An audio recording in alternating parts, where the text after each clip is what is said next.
Tema për sot është historia e qengjit. Tani do thoni ju çfarë lidhjet ka qengji me festin e Pashkës, me ringjalljen e Jezusit. Shpresoj mund t'i japim disi kuptim sot.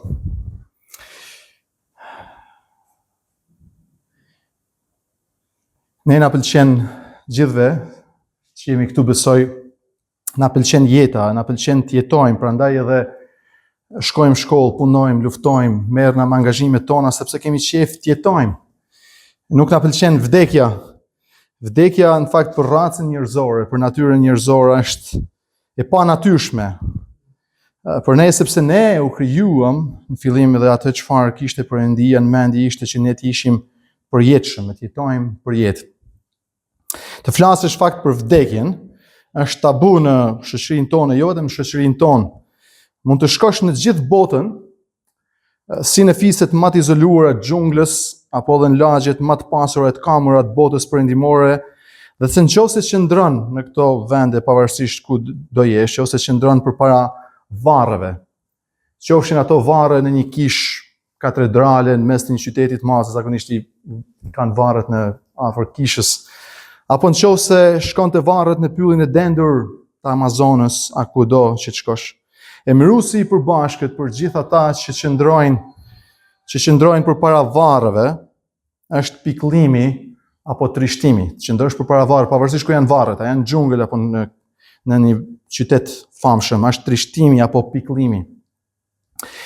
Ne kur flasim apo përmendim vdekjen gjithashtu, se s'na vjen mirë, kena i fal sikletit kur flasim për vdekjen, edhe kena një shprehje bile kur flasim kur themi për vdekjen, themi larg qoftë. Çfarë do të themi? Ose mos na ndjell, themi nga, mos na ndjell, mos fol për mos na ndjell, se po na ndjell, duket sikur fjala, si themi shprehjen e fjalës ban mort, po duke thënë edhe fjalën mendon që përdor vdekjen e mendon që mund na vin vdekja. E thonë larg qoftë, mos na ndjell, mos na përmend. Fakti ishim para javët, ishim në takimin këtu të enjtë në studimin e Biblës, edhe unë kam qejf zakonisht me marrë një shembull për me u fiksu çfarë po mësojmë. Edhe mora i shembull kështu për gallat, më erdhi kot, nuk e di, po për një nga vëllezërit tanë, se s'po e them emrin, nëse njihemi dhe thash, imagjinoni që vllau jon filani vdes. Thash, s'kishte lidhje me ata dhe një motër aty, reagoi me një herë instiktivisht, larg qoftë. Thash, po nuk do vdes. Pra sapo thosh edhe si shembull për ta përdorur, është për të treguar një humor i batut, njerëzit reagojnë. Vdekja pra ka hijen e rëndë. E ka hijen e rëndë, edhe vetë Jezusi Zoti shpëtimtari jon që ishte përpara fillimit të kohrave, edhe erdhi në këtë botë për ta mundur vdekjen kur qëndroi përpara varrit Lazarit. Zoti ynë qajti, u përlot, u trondit, sepse vdekja është e rëndë për natyrën njerëzore. Tani sot kam dëshirë të flas pak, t'ju tregoj pak se si hyri vdekja në botën tonë. Kush është zgjidhja për vdekjen? Pra ne kur jemi të smur shkojmë te doktori, kena zgjidhje për çdo problem që na del përpara, kena qejf mi dhanë zgjidhje. Zgjidhja e fundit, gjitha gjërat ajo kena dalë mi dhanë zgjidhje disi ose një farë mënyrë, por vdekja s'ka qenë vështirë gjithmonë. Edhe historia pastaj do ta lidhim ç'lidhje ka kjo vdekja edhe zgjidhja për vdekjen me qengjin dhe historinë e qengjit që sapo thash më sipër. Tani ne e dimë gjithë që Perëndia i mirë e krijoi botën 6 ditë. Ditën e 7 pushoi, ai krijoi ditën e 6, ditën e fundit të krijimit, po themi kështu, kryeveprën e tij që është njeriu. Edhe e krijoi atë, nuk do ndalim shumë se me varg, ju e dini pak a shumë historinë, e do ta përmbledh, po e krijoi njeriu, kryeveprën e tij sipas shëmbëltyrës së tij, si shëmbëllimi i tij. Kur Perëndia krijoi gjithçka, pra krijoi edhe njeriu si kryeveprën e tij, ajo ndal ditën e 7 për të soditur, për të pasur si një piktor, kur ashtu pikturu afër dhe pastaj i largohet për ta soditur pikturën e tij.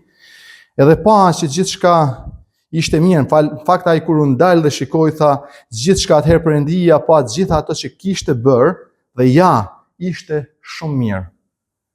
Pra konkluzioni i Perëndisë kur e pa krijimin e tij ishte ja, gjithçka është perfekte, shumë mirë. Perëndia i dha urdhër njeriut edhe gruas tij historinë që të hante, të jetonte në kopshtin që kishte krijuar në parajsin toksore, qëndronte të hante lirisht nga çdo pemë e kopshtit, e ta shijonte krijimin e Perëndisë. Por i dha një urdhër që të mos të hante nga pema e njohjes të smirës dhe të keqes. Sepse nëse do të hante, edhe Perëndia i tha, kur të hash këtë frut ndaluar, pra nëse e thyen këtë urdhërim, ke për të vdekur me siguri. Pra Perëndia kërkoi bindje për jetën dhe për mos bindje dha verdiktin e vdekjes. Ne gjithë e dim historinë se si Eva u tundua nga i ligu, nga Satanaj, u gënjye prej tij, e hëngri nga molla, nga fruti, molla, nuk e di ma ishte mollë, po na është bën zakon me thënë molla, se nuk na thuhet që është mollë, mund të ishte fik me gjas, dhe shohim se mund të ishte fik se sapo hangën frutin, pastaj u mbuluan me zgjedhje fikut. Nëse jetë molla, mbulosh me zgjedhje fikut, nuk lidhet shumë historia, por nga fryti i ndaluar, edhe burri i saj gjithashtu hangri dhe efekti i mëkatit qej menjëhershëm. Atëherë ju hapën sytë, thot fjala e Zotit, dhe panë që ishin lakuriç, kishin turp. Kështu ata qepen, thot fjala e Zotit, qepen zgjethe fiku, prapë ndoshta fruti ka qenë fik, qepen zgjethe fiku dhe bën breza me ato zgjethe për të mbuluar. Atje tek Zanafilla na tregon që kur dëgjuan zërin e Zotit, shëtisten fladin e ditës, kur Zoti po vinte për takuar Adamin dhe Evën, ata u fshehen nga Perëndia, nga Zoti u fshehen midis pemëve. U fshehen sepse kishin turp. Turpi vjen nga çfarë? Nga zbulimi i asaj që je në të vërtetë. Imagjinoni vëllezër motra, nëse kemi turp për gjërat tona, dhe të gjithë kemi turp. Do thotë që jemi mëkatar, turpi është pasojë e mëkatit. Edhe gjithë ne që qëndrojmë këtu jemi mëkatar dhe jo pak, por shumë mëkatar.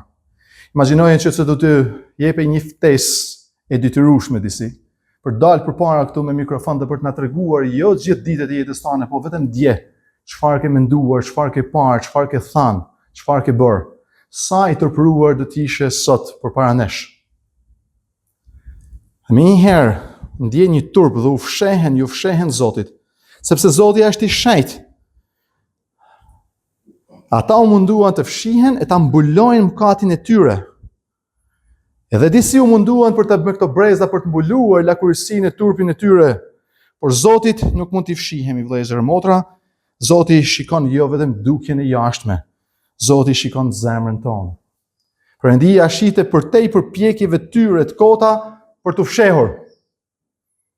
Zgjethet e fikut mbuluan vetëm lakurësinë e trupave të tyre, por jo lakurësinë e zemrave tyre.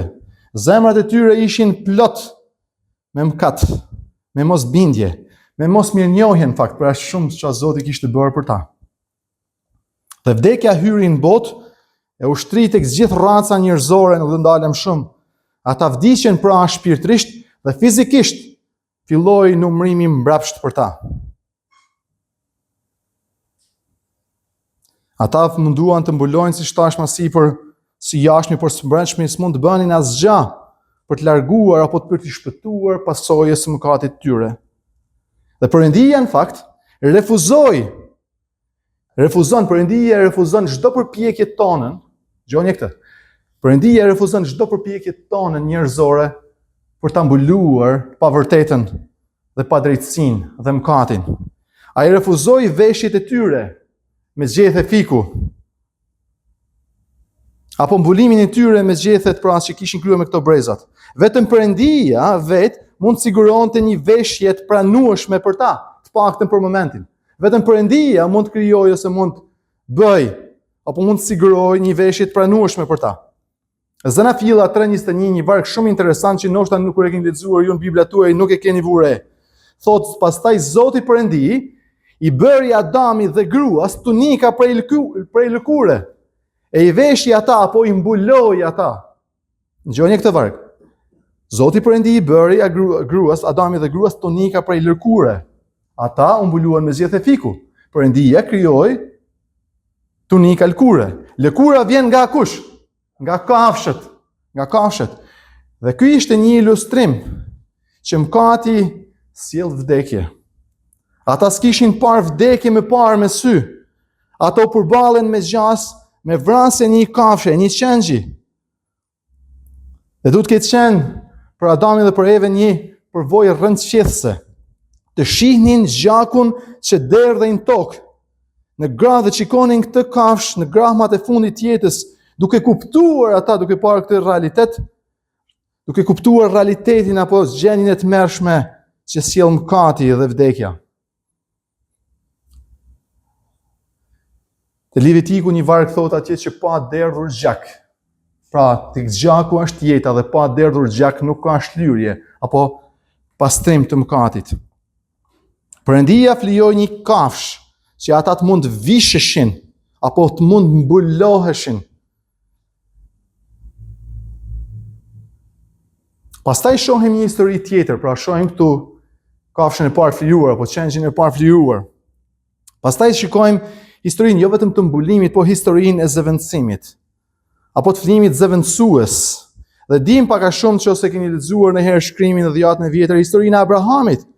Abrahami ishte një burr i perëndishëm që i besonte Perëndis.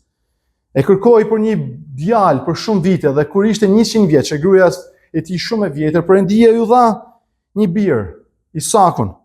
Por Perëndia kërkoi ta vinte në provë besimin e Abrahamit dhe i kërkoi që ta flijonte të vetmin bir, Isakun. Abrahami u bind.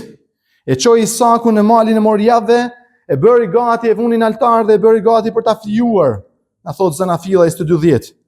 Abrahami shtriur dorën dhe mori thikën për të vrarë, për të thërur birin. Por angjëlli i Zotit thirrri nga qielli dhe i tha: Abraham, Abraham. Ai u përgjigj: Ja ku jam. Angjëlli i Zotit tha: Mos e zgjat dorën kundër djalit dhe mos e bëj asgjë të keqe. Tani e di mirë që ti trembesh Perëndis, se nuk më ke refuzuar birin tënd vetëm bir që ke. Atëherë Abrahami ngriti syt dhe shikoi anash, dhe ja prapa ti një dash, një qengj, i zënë për brirësh në një kaçube.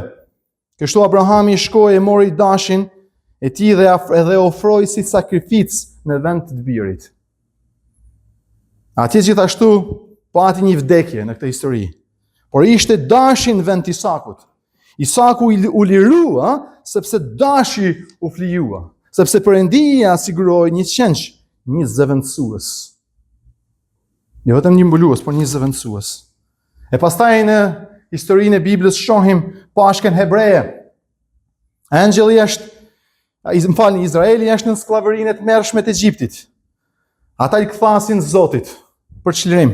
Perëndia i dëgjon e ju dërgon Mojsiun për të shtruar nga faraoni. Shkon Mojsiu dhe thotë: Kështu thot Zoti, Perëndia e Izraelit, lëre popullin tim të shkojë. Faraoni nuk u bind sepse nuk e njihte Zotin, Perëndinë e hebrejve, dhe mosbindja ka gjithmonë pasojë. Mosbindja ndaj Perëndisë ka gjithmonë pasojë.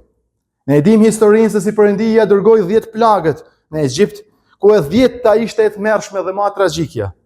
Dhe kjo ishte pashka e parë, pashka hebreje. Tek Eksodi 11:4-5 shohim plagën e fundit që ishte, siç thash, më sipër e tmerrshme. Kështu Zoti i tha: Aty nga mesnata unë do të kaloj përmes Egjiptit, dhe çdo i paralindur, pra plaga e fundit ishte çdo i paralindur, çdo mashkull që ka lindur i pari në familje. Kur të kalonte angjëlli i vdekjes do të vritej.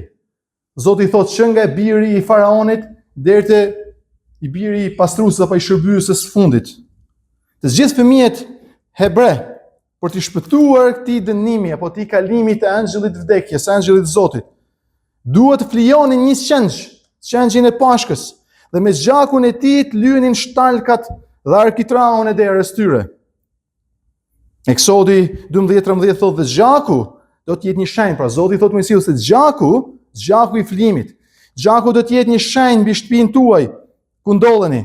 Kur unë të shoh gjakun, do të kaloj tutje, pra jam të i marrë shtëpitë me radhë me vrat paralindurin. Shtëpia e parë, numër 1, numër 2, numër 3. Te numër 1 nuk ka gjak. Hyn angjëlli e vret paralindurin. Tek angjëlli i dytë, nëse shoh gjakun, do të kaloj, do të mbikaloj, do të kaloj. Kjo është kuptimi i pashës, do të kaloj tek shtëpia tjetër, nuk do të hyj për të vrarë paralindurin. Perëndia do të kaloj tutje. Vdekja nuk do ta prekt paralindurin e asaj shtëpie që ishte lyer me gjakun e qengjit pashkës. Dhe kështu ndodhi. Faraonit i vdiq djali, por asnjë izraelitit jo, sepse qengji i pashkës u flijua. Dhe gjaku i qengjit u pa nga angjëlli i vdekjes, e kaloi përtej. E pastaj shohim ditën e shlyrjes mëkateve u caktuar nga Perëndia, ku një herë në vit kryeprifti hynte në vendin shumë të shenjtë tempull. Aty ku ishte arka dhe pajtuesi i shenjtë mes Perëndisë dhe njeriu dhe spërkaste me zgjakun e flijimit. Pajtuesin. Se hebrejnë thotë sepse pa derdhur zgjak nuk ka ndjes. Pa derdhur zgjak nuk ka ndjes. Dhe kjo përsëritej vit pas vitit. Çdo vit, kryeprifti hynte në vendin shumë shenjtë për të bërë shlyrjen e mëkatit duke spërkatur zgjakun e flijimit mbi pajtuesin. Kjo përsëritej her pas here, vit pas vitit derisa u sigurua shlyrja e vërtetë nga qengji i Perëndisë. E kështu ndodhi që në kohën e tij Perëndia solli në botë birin e tij të vetëm, të jetojë pa mëkat, që të vdiste për ne. Fakt, të jetonte për ne, të vdiste për ne, të bante këtë shlyrje zëvendësuese dhe pajtuese, që të na lyente ne, apo të na spërkaste ne me zgjakun e tij, të na mbulonte ne, na veshte ne me petkun e tij, që vdekja të mos na prekte. Ajo vdekje që meritonim për shkak të mosbindjes tonë, të mëkatit tonë, vendosej mbi Krishtin. Gjën pak zori kur e pa Krishtin, duke kaluar, tha kështu: të nesër me ngjoni e pa Jezusin që po vinte drejt tij dhe tha: ja qengji i Perëndisë. Historia e qengjit është predikimi. Ja qengji i Perëndisë që e shlyen, që e merr, që e ngre mbi veten mëkatin e botës. Dhe pikërisht në ditën kur thereshin qengjat e Pashkës hebreje, pra kujtoi Pashka e parë.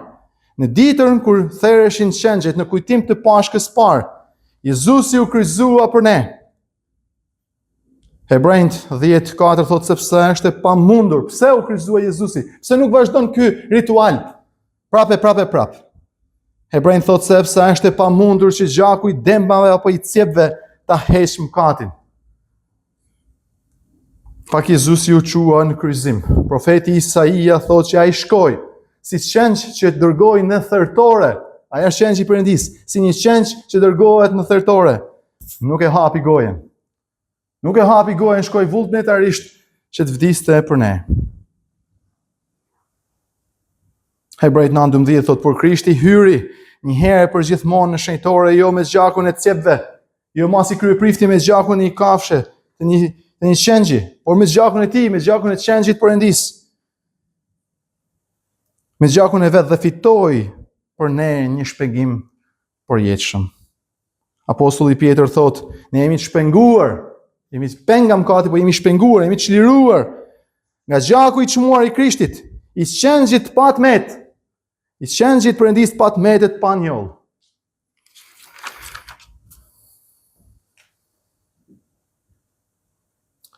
E lexoj dhe vllau, por kur Jezusi ishte në kryq, në kapitullin 18:30 thotë, u krye, e pastaj uli kokën dhe dha frym. Ajo fjalë atje te Telestai nuk do kemi kohë të shpjegojmë kuptimin teologjik të saj, por do thotë u pagua borxhi, u përmbush gjithçka u mor mbi mua, mbi veten e tij. Korintasit 5:7 thotë, Krishti është pashka jonë, sepse ai u flijua për ne. Perëndia siguroi një qengj për Isakun, birin e Abrahamit, dhe Perëndia gjithashtu siguroi një qengj në vendin tonë. Mëkati lahet me zgjak. Mëkati duhet paguhet me vdekje. Siç thash, ne kemi vdekjen armik. Nëse na bashkon një gjë, gjithë racën njerëzore na bashkon vdekja, gjithë të prekemi prej saj. Por nëse haku jon për vdekjen u la, u pagua, qofse i pafajshmi që s'meriton të vdekje, shkoj në vdekje për ne, shkoj vdish në kryq për ne, shkoj edhe në varr, po pastaj u ringjall sepse vdekja s'kishte pse ta mante. Në fakt, Veprat 24 thot vdekja se mbante dot, se zgjeti mëkatin të. Dhe Perëndia e ngjalli Jezusin dhe dha jetë sërish. Ky është kuptimi i pashkës tonë tani. Qengji i Perëndisë Krishti u flijua për ne, pagoi për ne, por ai nuk qëndroi në varr. Vdekja nuk e mbajti dot.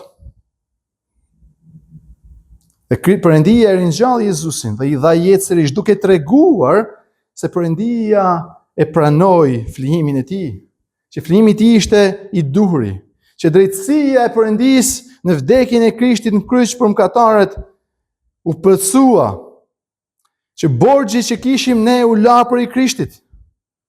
Jezusi në ringjalljen e tij na tregoi që armiku vdekja u mund, që jeta triumfoi, që shpëtimi është i mundur dhe ai fitoi ndaj vdekjes, nga i mëkatit, e ne mund fitojmë prej tij. Romakët 10:9 thotë, ne kemi dëgjuar shpesh të themi për shpëtimin ton duhet besojmë Krishtin, duhet besojmë vdekjen e Krishtit. Vepra e Krishtit duhet të jetë e plotë. Ai ishte i shenjtë, qendi pa tmet, ai jetoi pa mëkat, ai vdiq, ai u varros, pa ai edhe u ringjall. Romakët 10:9 thotë, të besosh me zemrën tënde se Perëndia ngjall Jezusin prej të vdekurit, do të shpëtohesh. Kur ti e beson me vërtet, jo vetëm që ka vdekur për ty, por është ringjallur, e ka mundur vdekjen. Dhe është ringjallur, jeton për jetë. Nëse ai vdiq për ty dhe e shleu dënimin tënd dhe ai u ringjall, atëherë shpëtimi për ty që beson në këtë bëhet i vlefshëm. Bëhet i vlefshëm. Ungjilli në fakt i thanë nga apostulli Paul e thot gjithë këtë. Ne besojmë thotë ai që Krishti vdiq sipas shkrimeve, u varros sipas shkrimeve. U ngjall tretën ditë sipas shkrimeve dhe u pa më shumë se 500 vetëve. Ai vdiq, u varros dhe u ringjall. Ky është ungjilli i plotë dhe i vërtetë. Por historia, si thash fillim, filloi me një qendsh. Filloi me një qendsh dhe po ta shikoni kur ta lexoni Biblën tuaj, nëse keni qejf me lexuar nga fillimi deri në fund, do ta kuptoni që historia fillon me këtë qendshin tek Zanafilla dhe tek zbulesa libri i fundit, e shohin përsëritur her pas herë dhe her pas herë qendshin e Perëndisë. Historia filloi me qendshin që Perëndia flijoi për të mbuluar mëkatin tonë me të Adamit dhe të Evës. Pastaj shikojmë gjithë qendja të tjerë siç i numërova. Dhe historia mbyllet me qendshin e Perëndisë. Në zbulesën apo në vegimin që Zoti i tha apostullit Gjon. Dhe kam dëshirë të lexoj ca vargje direkt atje për ju. Nëse keni dëshirë, mund shkoni edhe ju me Biblat tuaja ta lexoni vetë me sytë tuaj. E keni në fund të Biblës në vargun 268 në faqen 268 në fund të Biblës. Por para se të shkojmë atje tek zbulesa në fillim fare, tek 1:17 thotë, dhe kur pash atë, pra Perëndin, angjëllin rash para këmbëve të tij si i vdekur dhe ai vuri dorën e tij në djathtë mbi mua duke thënë, mos ki frikë, unë jam i pari dhe i fundit. Jezusi po flet. Dhe i gjalli, ishte i vdekur Jezusi, isha i vdekur, por ja, jam i gjallë në jetëve. Amen. Dhe unë i kam çelësat e ferrit dhe të vdekjes. Vini, kam fituar mbi vdekjen, tani çelësat e ferrit dhe të vdekjes i kam unë, thot Jezusi. Dhe në vegimin që shef Gjoni, tek zbulesa 5 në faqen 268 në Bibla tuaja, lexojmë kështu. Skena është në parajs, është në qiell në vegimin e fundit, në fund botës, në fund historisë. Dhe një nga pleqt tha, mos qaj, ja Luani i cili është prej fisit Judës, Krishti, rënja e Davidit, fitoi të hap librin e të zgjidh 7 vulat. Dhe pash, dhe ja në mes të fronit dhe të 4 qenjeve të gjalla dhe në mes të pleqve, vini re, qëndronte një qenj si i therrur, Krishti, qenji i Perëndisë, i cili kishte 7 brirë e 7 sy, që janë 7 frymrat e Perëndisë dërguara në gjithë dheun.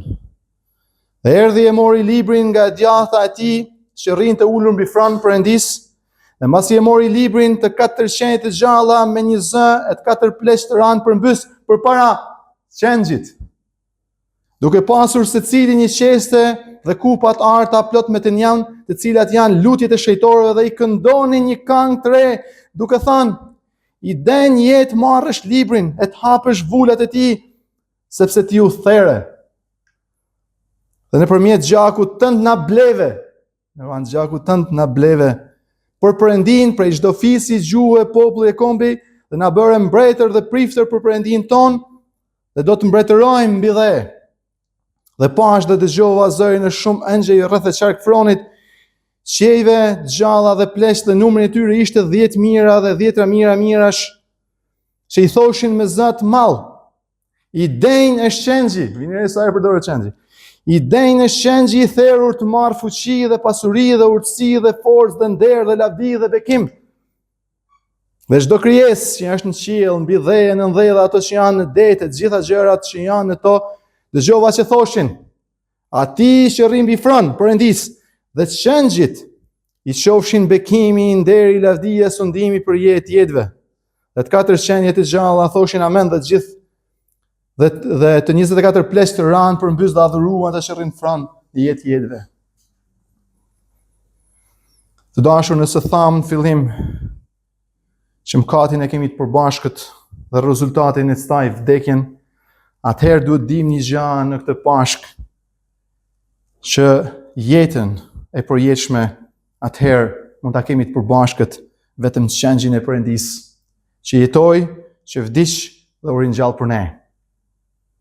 Nëse vdekja na bashkon prej mëkatit, atëherë jeta na bashkon për shkak të shëngjit Perëndis që e mori mëkatin vendin ton.